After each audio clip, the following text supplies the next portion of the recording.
चित्त बन्नु न कुन दिन बित्नु भएको तपाईँलाई याद छ 24 गते के नाम गरेको अनिस पलाजी कान्छी यहाँ बस्छ उसको उहाँकै छोरा हो छोरा कि छोरी छोरा ल यहाँ बस्छ नि त मम्मीसित बस्छ अनि उहाँ एकजना पनि हो अनि उहाँ चाहिँ तपाईँ चाहिँ बुवा हो बिचार रोइरहनु भएको छ अघिदेखिबाट नरुनु बुवा अब सबैजनाको त्यसरी बितेर गएको छ यहाँ आउनु त किन दिनु भयो त हामी छौँ नि अब त्यसको लागि भुइँतेको हो बाबु होइन अब भ्रष्ट नेताहरूकोले गर्दाखेरि अति नै भएको थियो अनि उसले माथिबाट हेसिरहेको छ उसले मैले राम्रै गरेँ होला मेरो बाउलाई रुवाएँ होला तल देश यो जुन नेपाल आमाकोलाई चाहिँ रुवाइन न्याय दिएर मऱ्यो भनेर सोचिरहनु भएको छ क्या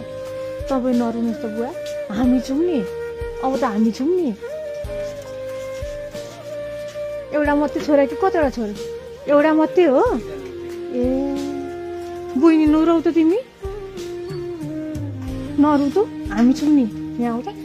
के तिम्रो नाम भन त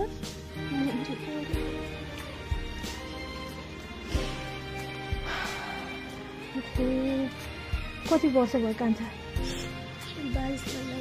तिमी नरौ त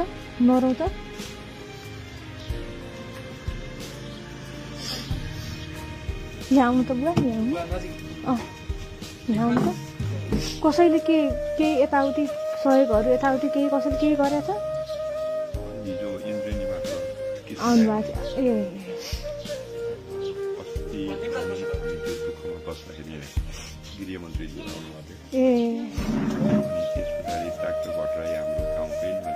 केही गर्छु भन्नुभयो उहाँहरूले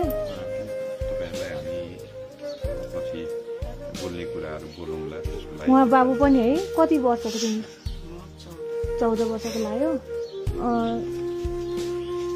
यसमा कति छ 1 लाख छ कान्छ